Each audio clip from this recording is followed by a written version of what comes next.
visit to Nigeria, it was very successful, and I'm very happy to see that many of the youth, when we give lectures, they are very enthusiastic and they are eager to come to listen to our lectures.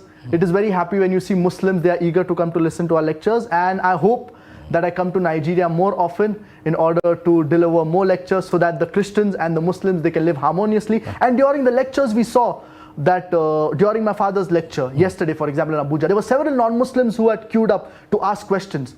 Many of the questions, they were good and enthusiastic questions. So we see that the non-Muslims, they are also attracted and they want to learn more about Islam.